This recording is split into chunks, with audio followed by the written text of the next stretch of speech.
Hey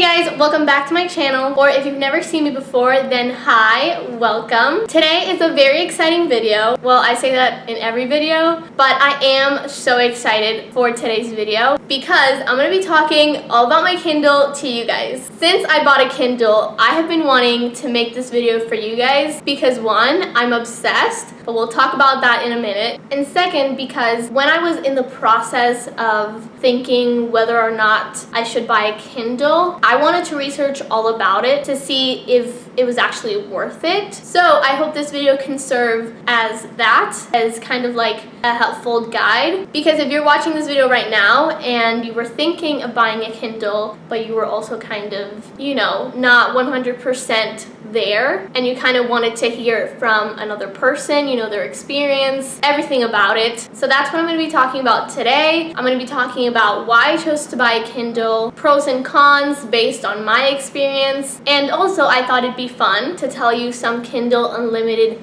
book recommendations, because of course Kindle Unlimited is also a big part, at least it was in my case, of why you should buy a Kindle. So we have a lot to get through today. Let's get into it. Okay, so first of all, I wanted to tell you what type of Kindle I bought, because there's many which I didn't know about until I actually researched about Kindles in general. But the one I bought is the 2022 Basic Kindle with a 6-inch high-resolution display, and I also believe it has 16 gigabytes, and I bought it in the color black. A few months ago, I was starting to consider buying a Kindle. Now, I've always known that Kindles existed. You know, I've seen other people talk about it. I've seen other people use it. All the booktubers that I watch, most of them have Kindles, so I've known about them. But like I said, it wasn't until recently that I was thinking that I should buy one for myself. And I guess the reason for that is because, one, I was starting to see other people's opinions about it, just how most of them said they still love the feel of a physical book, but having a Kindle is just a whole other thing. It's a different feeling. I just now noticed that there was a bobby pin stuck to my Kindle case. I really hope this wasn't on my Kindle this whole time, because, well, what can I do about it now? Anyways, but yeah, so I also kind of just wanted to try it out for myself. I was very curious. Just wanted to see if it was actually worth it or not. Now I'm just going to tell you, based on my experience, the pros and cons of having a Kindle. So I'm going to start with the pros first. The first one would be that unlike a physical book, and unless you have one of those, what are they called? Clip-on light thingies? For a night reading, if you're reading a physical book and it's completely dark, that's a problem. Which for me, it happened a lot. Even though I did have a light that would clip on my book, it still made it difficult because every time I would turn a page, I would have to take it out and then clip it again. And then also it would just be uncomfortable for me while I was reading. But with the Kindle, that's not a problem because you can always see what you're reading. At least my Kindle, I know the Paperwhite has kind of like a different tone. It has a warm light. This one doesn't, but it does have dark mode, which I absolutely love. So like when I'm reading during the day, I don't use it, but I can still turn down the brightness a bit if it's kind of bothering me. But honestly, it doesn't really, because of another reason, which I'll get into in a minute. But when I'm reading at night, I turn on the dark mode, and it's just so much easier on my eyes. So yeah, it's definitely a big pro for me. Another big pro for me is the convenience and just how it makes it so much easier to take anywhere. Yes, you could take books anywhere as well, but at least this is how I feel about it, okay? When I take a book anywhere, I'm always being very careful about it because I don't want it to get damaged wherever I put it. But with the Kindle, I don't have that problem because, okay, I'm sorry, but if you hear a little bell, that's my dog. She has a little bell attached to her collar, so that's why, if you hear that. Sorry if it bothers you. Anyways, it's small, so I can literally store it anywhere. Like, it fits in the smallest, well, okay, not a wallet, but you get the point. In the smallest bags, at least that I have, it fits. And also I don't have to be, yeah, I mean, if I drop it, it can scratch, you know, or get damaged. But now even more that I have the case on it, I don't have to worry that much about it getting damaged or anything happening to it. So I would say that's a pro. The next pro I would say is for the time that I've had this Kindle and my experience with it so far, I've noticed that I read so much faster on my Kindle than I do with my physical books. And I know I'm not the only one, because I've heard people talk about this as well. But for some reason, I just read so much faster. I don't know why. Well, I can think of some reasons. I think it's because, for one, when I'm reading on my Kindle, I don't pay that much attention to how much I have left. And so I just keep tapping and passing on the pages, and then suddenly I notice I'm almost like at the end of the book. And then also, I would say this is a pro. I love that it gives you the analytics when you're reading. Is that how you can call it? Analytics? I guess so. Anyways, so when I'm reading, right here in the corners, it tells me how many minutes I have left in the chapter. And it tells you that because it also picks up on your reading speed. So it kind of figures it out for you, which is amazing. I mean, come on. And then it also switches up and it tells me how many minutes I have left in the book. And I forgot to tell you that it also says which page you're in, and then you can basically choose out of all of those which one you want to see by tapping it. And then the other corner, it usually tells me the percent I'm in. But like I said, when I'm reading on my Kindle, I don't really pay attention to that, so I just keep on reading, and yeah, I just read a lot faster on my Kindle. I've noticed that. Now, I said I would talk about this in a minute, but I mentioned earlier that when I put on dark mode, it's much easier on my eyes. I also said that's for another reason, which is what I'm going to be talking about right now. Another pro, a very big pro in my opinion, is that Kindles, no matter what type of Kindle you buy, no matter if it's the basic or Paperwhite, the screen, or I guess display, is made for reading, which means that it's made for your eyes not to strain when you're reading, and especially if you're reading for a long period of time, which I've proved. Since I bought this Kindle, I've read for long periods of time, and not once did I feel a headache after I finished reading, or in between. My eyes didn't feel strained at all. Oh, another pro I just now remembered, talking about the screen. Because the screen is made like that, it doesn't have any reflection at all, like phone or tablet screens have. So when I'm outside reading, I don't see myself in the screen, which is perfect, because at least for me, it bothers me a lot when that happens. So yeah, very happy about that. Another big pro I would say is the battery life. Guys, oh my gosh, every time I charge this, which hasn't been a lot since I bought it, to be honest, it lasts me so long. And I'm reading a lot throughout the day, but this can last me, I'm not even kidding, 4 to 5 days. So that's amazing. I mean, I don't have to worry that much about charging it, even if I know I'm gonna read a lot. Next pro kind of goes with, I think it was the first one I mentioned, but it's just how comfortable it is. And that's because of the size. Especially when I'm reading in my bed, it's just so much more comfortable to hold it in my hands. And actually, I'm planning to buy a pop socket to put it in the back, so it's even more comfortable to hold it in my hands. But even without that, I can just hold it like this, or I can hold it like this, or there's just so many ways. And like I said, I don't know if it happens to any of you guys, but when I'm reading lying down in my bed, when I'm holding a book in my hands, it takes me a long time to get in a comfortable position. And even then, I keep moving a lot and kind of just shifting and changing my positions. But with my Kindle, that doesn't happen because I can hold it very easily in my hands. And yeah, it just makes my reading that much more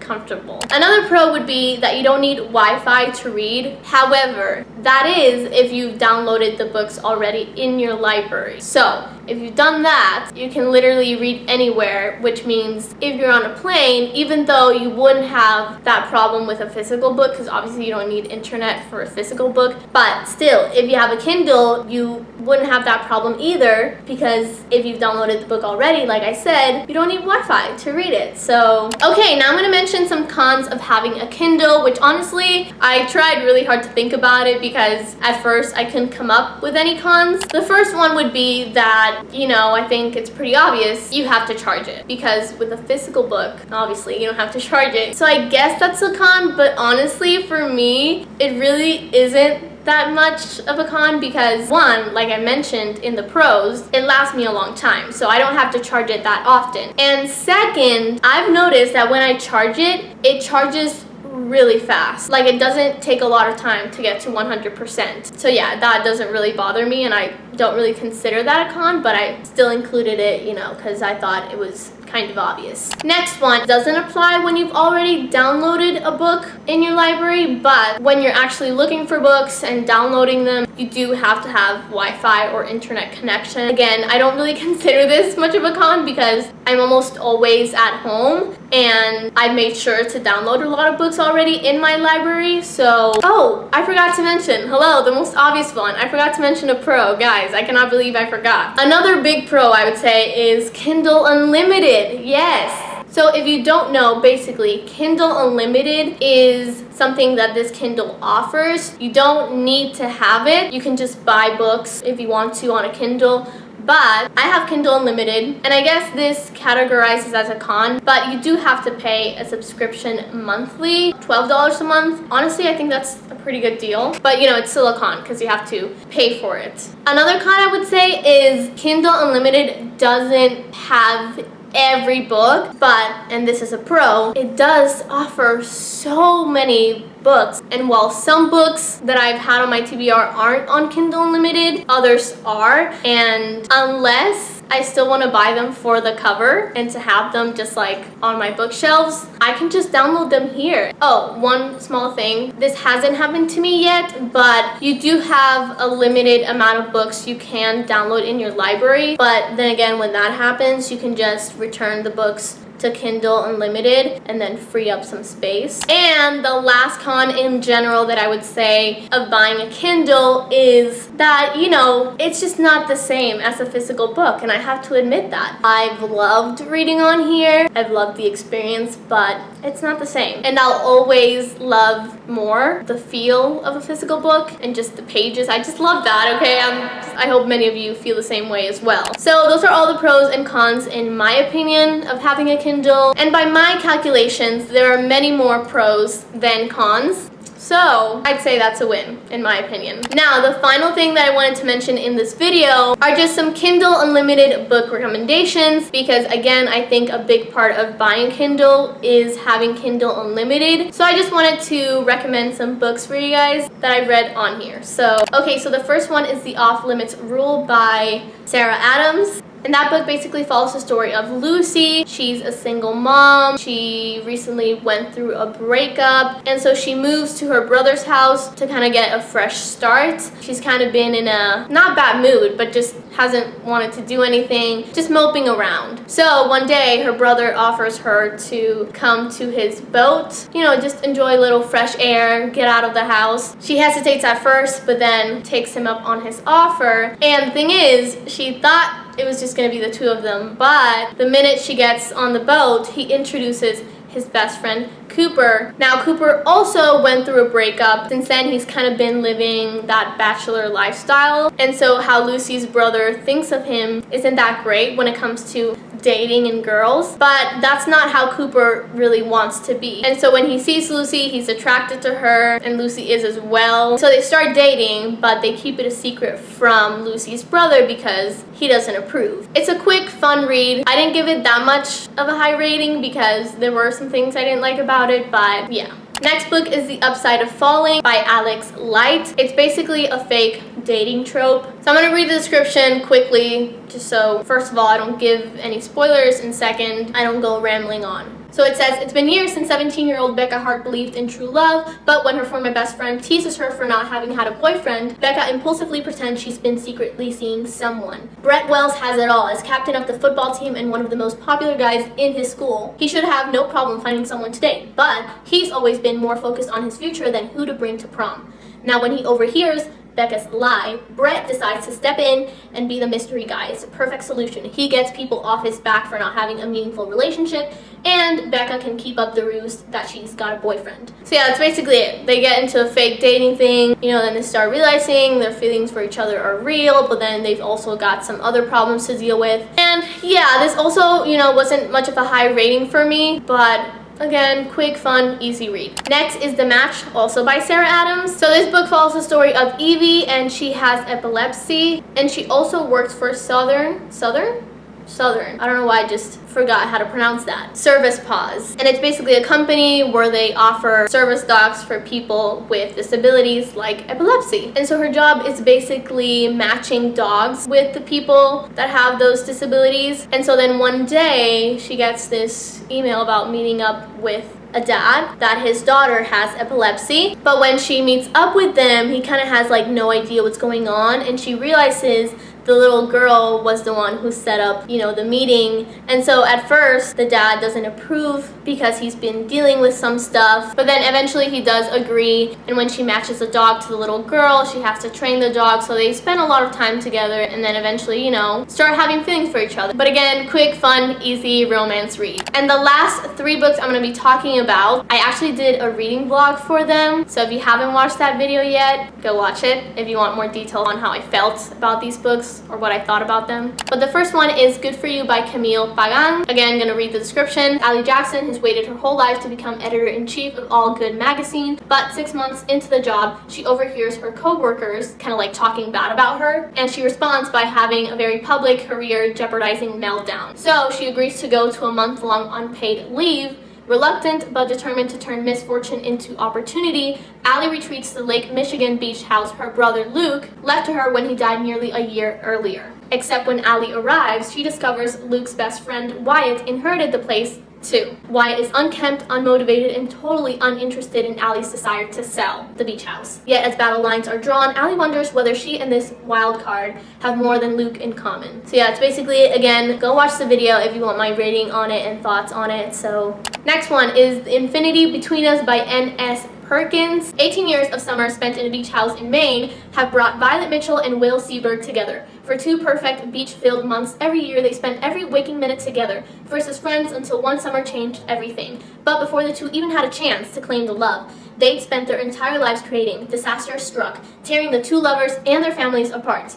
Heartbroken and haunted by the memories of that fateful summer, Violet struggles to move on from the past. Still, she promises herself to never contact Will again.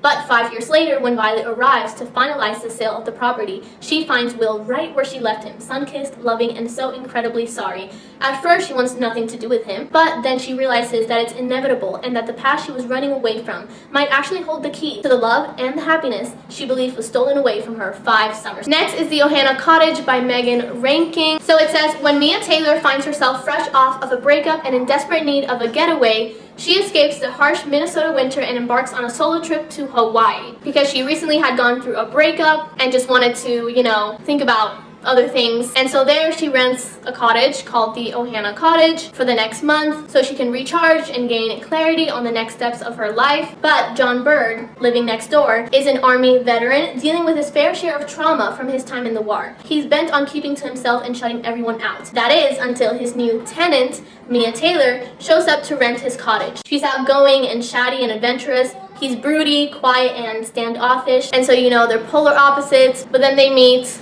and, they eventually fall in love with each other, and then a lot of stuff happens. So again, quick, easy, fun, summer romance read. So I had to change positions, but that's all for today's video. I hope it helped you on deciding whether or not you should buy a Kindle or whether or not it's worth it, which in my opinion it totally is, but of course that's up to you. I hope you enjoyed this video. Subscribe if you haven't yet. Comment down below if you're thinking about buying a Kindle, or if you already have a Kindle, tell me your thoughts about it. I would love to hear them. And I guess that's all I have to say. See you guys in my next video. Bye!